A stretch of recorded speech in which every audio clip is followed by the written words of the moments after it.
Hello everybody, this is C Navneet Mundra from Naveen classes Kolkata. और आज हम ला रहे हैं आप सबके लिए CMA इंटर एक्सक्लूसिव गुरु ज्ञान सीरीज। और इस चीज का बच्चों को इंतजार था, बट ये सब एग्जाम से पहले ही इंपॉर्टेंट होते हैं। और अभी आप रिवीजन में इतने लगे हुए हैं कि मैं नहीं चाहता मैं आपको बहुत रेगुलरली डिस्टर्ब करूं।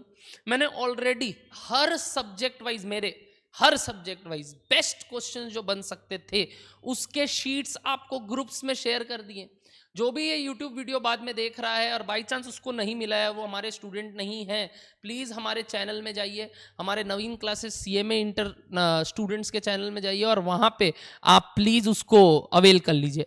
बाई चांस आपको वहाँ से नहीं मिलता तो आप कमेंट बॉक्स में टाइप कीजिए सर क्या हमें भी वो मिल सकता है, और आप वो चीज़ पाने के लिए अगर आप कमेंट करेंगे तो हम अकॉर्डिंगली आपको रिप्लाई करेंगे कि आपको क्या करना है जिससे आपको वो शीट मिल जाए, जिसमें मैंने cost accounting, management accounting, OM का पार्ट और FM वाला पार्ट का बेस्ट क्वेश्चंस CMAI मटेरियल से, चाहे वो स्टडी मैट हो, पास्ट ईयर पेपर हो, MTP हो, RTP हो, सबसे इकट्ठा करके आपके लिए बनाया है। तो वो बुक बहुत काम का है आपके, वो मटेरियल बहुत काम का है जिसको आप प्रैक्टिस कर सकते हैं डे बिफोर एग्जाम। और उसके अलावा ये पूरे दौरान जो आप रिवीजन करोगे, जो आप पढ़ाई करोगे, उसमें क्या स्ट्रेटजीज आपकी होनी चाहिए, क्या कवरेज होना चाहिए, कैसे एग्जाम अटेम्प्ट करना चाहिए, कैसे एक दिन पहले रिवीजन करना चाहिए, इंपॉर्टेंट टॉपिक्स क्या क्या है, वो सब मैं बताने वाला हूं। तो ये गुरु ज्ञान आपके लिए बहुत इंपॉर्टेंट और एग्जॉस्टिव रहने वाला है। यस, तो अब हम FMBDA के गुरु ज्ञान को कंटिन्यू करते हैं। और इससे पहले आपने मेरे मैनेजमेंट अकाउंटिंग और कॉस्ट अकाउंटिंग के वीडियो देख चुके होंगे, नहीं देखे हैं तो प्लीज उसको भी देख लीजिएगा। और अब हम FMBDA वाला गुरु ज्ञान से स्टार्ट करने वाले हैं। FMBDA के गुरु ज्ञान में सबसे पहले अगेन वही 3 पार्ट पे डिवाइडेड है, इंपॉर्टेंट टॉपिक्स में बताऊंगा। उसके बाद मैं आपको बताने वाला हूं कि आपको एग्जाम से पहले वाले दिन किस ऑर्डर में रिवाइज करना है और एग्जाम वाले टाइम पे किस ऑर्डर में अटेम्प्ट करना है। ध्यान से सुनिएगा प्लीज एवरीबॉडी। सबसे पहले BDA, जो कि लोगों के लिए एक बहुत ही दिक्कत वाला बात है, उसका ही इंपॉर्टेंट टॉपिक मैं पहले बताने वाला हूं। और ब्रैकेट में कुछ लिखा हुआ है, ध्यान से देखो तो, कैन बी इग्नोर्ड इसलिए लिखा हुआ है क्योंकि आप 100% ऑफ द पेपर अटेम्प्ट कर सकते हैं बिना BDA पढ़े। यस ऑफ कोर्स MCQ तो 3 ठो करना पड़ेगा, 2 ठो या 3 ठो करना ही पड़ेगा, और उसके लिए आपको थोड़ा इंपॉर्टेंट बात एक बार रीड करके जाना पड़ेगा। और उसके लिए मैंने जो टॉपिक आपको बोला है सिर्फ उतना भी पढ़ने से काम चल जाएगा। एग्जाम वाले दिन सुबह सुबह अगर आप फटाफट रश में है, एक रीडिंग देके चले जाइएगा। अगर मैं BDA में 4 चैप्टर बोलूं तो मैंने उस 4 चैप्टर में बहुत खोज के इंपॉर्टेंट टॉपिक निकाला है, और वो है, सबसे पहले अगर मैं बात करूं तो आप लोग को टाइप्स ऑफ डेटा जरूर पढ़ना चाहिए। पहले चैप्टर में डेटा साइंस के इंट्रोडक्शन में डिजिटलाइजेशन करने के स्टेप्स पढ़ने चाहिए, step to convert data into information, और प्रिंसिपल ऑफ डेटा एथिक्स। ये 4 टॉपिक अगर आप कर ले रहे हैं तो आपने बहुत कवर कर लिया। नेक्स्ट चैप्टर वैलिडेशन वाले डेटा में आप फंक्शंस ऑफ डेटा प्रोसेसिंग करेंगे और स्टेप्स फॉर डेटा क्लियरिंग, यानी क्या क्या तरीके हैं डेटा को क्लियर करने के। और डेटा प्रेजेंटेशन में मेरे ख्याल से एक ही टॉपिक बनता है, और वो है डेटा विजुअलाइजेशन को कैसे यूज किया जाता है। डेटा मॉडलिंग में आई will suggest techniques of data mining, very important. XML versus XBRL, ये टॉपिक भी इंपॉर्टेंट है। और टाइप्स ऑफ AI, इतना अगर आप पढ़ के चले जाते हैं तो आपका BDA कवर्ड है। फिर भी मैं बोलूंगा अगर बाई चांस सुबह सुबह मिस हो जा रहा है BDA तो टेंशन मत लो, FM में स्ट्रॉन्ग पन रखो। आप 0 BDA का आंसर लिख के भी 100 मार्क्स का पेपर अटेम्प्ट कर सकते हैं। MCQ सिर्फ अटेम्प्ट करना पड़ेगा। FM की बात करें तो FM में रेशियो चैप्टर में इस बार ज्यादातर चांस है बैलेंस शीट प्रिपरेशन का सम्स आएगा, जहां मिसिंग फिगर के क्वेश्चंस रहेंगे और आपको रेशियोज यूज करके बैलेंस शीट बनाना होगा। कैश फ्लो फंड फ्लो में फंड फ्लो आने का चांस इस बार कम है। Cash flow I will suggest more to come. और अगर कंपनी अकाउंट्स का पेपर आप दिए ही हैं इससे पहले और उसमें कैश फ्लोज आ चुका है तो आपको इतना रिवीजन करने का दरकार नहीं है, फटाफट आगे बढ़ सकते हैं सिर्फ कॉन्सेप्ट्स रिवाइज करके। लेवरेज इज योर OLFLCL, ये 3 टॉपिक तो बहुत इंपॉर्टेंट है और ये 3 टॉपिक का आपको पक्का से पक्का सम्स प्रैक्टिस करके जाना है। ये छोटे छोटे टॉपिक्स और बहुत मदद देते हैं हमें नंबर स्कोर करने में। कॉस्ट ऑफ कैपिटल में पूरा जो फुल फ्लेजेड WACC का सवाल है, book value, market value, weights लेके वो वाला। उसके बाद 2 टॉपिक इंपॉर्टेंट है कैपिटल स्ट्रक्चर में, MM मॉडल जो कि जनरली लोग स्किप करते हैं, very important in capital budgeting. और सेकंड इंडिफरेंस पॉइंट का कैलकुलेशन। वॉल्टर मॉडल और गॉर्डन मॉडल डिविडेंड पॉलिसी में, मैनेजमेंट ऑफ रिसीवेबल में फैक्टरिंग का सवाल जरूर कर लीजिएगा, क्योंकि नॉर्मल जो पॉलिसी वाले सवाल होते हैं वो तो सबसे बन ही जाते हैं।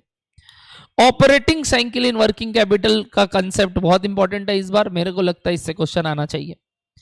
कैपिटल बजटिंग में एनपीवी में रिप्लेसमेंट डिसीजन वाले क्वेश्चन और आईआरआर निकालने वाले क्वेश्चन ये जरूर देख के जाइएगा। डे बिफोर एग्जाम आपको किस ऑर्डर में रिवाइज करना है, जैसे मैंने बोला आप जब भी अटेम्प्ट करोगे तो आपके दिमाग में भी वही रहेगा कि यार ये चैप्टर पहले कर लेना चाहिए, और छोटे भी हैं, टाइम भी कम लगने चाहिए। तो लेवरेज, कॉस्ट ऑफ कैपिटल और कैपिटल स्ट्रक्चर का मैं एक सेट बनाया हूं, जिसको आपको ये 3 चैप्टर को फटाफट कंप्लीट करना है पहले, मतलब एग्जाम से आते ही, एफएम के पहले वाले एग्जाम से आते ही, जो आप ग्रुप 1 का एग्जाम देके निकलोगे, आपको आते ही रात को पहले ये 3 चैप्टर कवर करने हैं। और इसमें जो इंपॉर्टेंट मैंने बताया और शीट जो दिया है आपको नीचे डिस्क्रिप्शन बॉक्स में, उसके क्वेश्चंस जरूर देख के जाइएगा।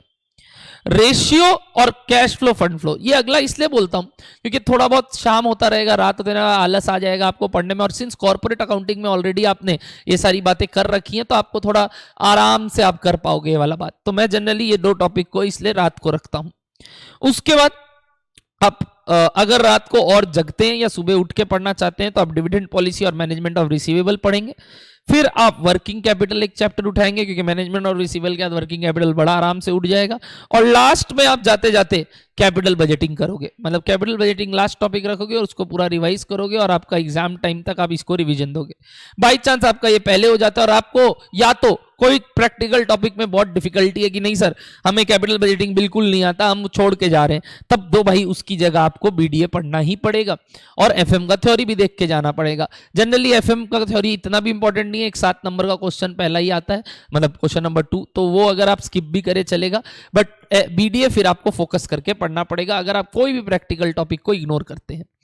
तो ये मेरा आपसे कहना था कि ये जो टॉपिक है ये मैं इग्नोर्ड ही मान रहा हूं, बट अगर आप यहां पे कोई भी टॉपिक स्किप करते हैं तो ये उसकी जगह आ जाएगा। अब एग्जाम में अटेम्प्ट क्या करना है, ये थोड़ा यूनिक पैटर्न है इस पेपर का। इस पेपर में आपको सबसे पहले क्वेश्चन नंबर 7 करना है, जो कि वही लेवरेज के ऊपर जनरली रहता है, कॉस्ट ऑफ कैपिटल या डिविडेंड पॉलिसी, इन सब के ऊपर। फिर आप क्वेश्चन नंबर 6 रिवर्स ऑर्डर में जाएंगे, और क्वेश्चन नंबर 6 अगेन वही, या तो वो आपका management of receivable, dividend policy के ऊपर रहेगा और कैपिटल स्ट्रक्चर।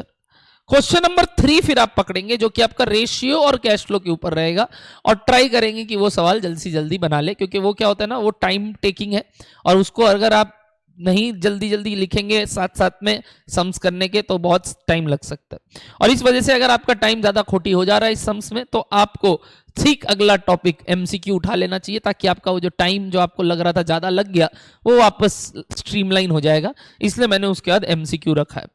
फिर आप क्वेश्चन नंबर 4 में जाएंगे, जो कि आपका पर्टिकुलरली वर्किंग कैपिटल से रिलेटेड है, और फिर क्वेश्चन नंबर 5 जो कि आपका कैपिटल बजटिंग से रिलेटेड है। और जैसा मैंने बोला, अगर आप कैपिटल बजटिंग का ऐसा है कि आपको नहीं आता और आप स्किप करना चाहते हो, तो आप 2 या 8 कुछ भी कर सकते हो।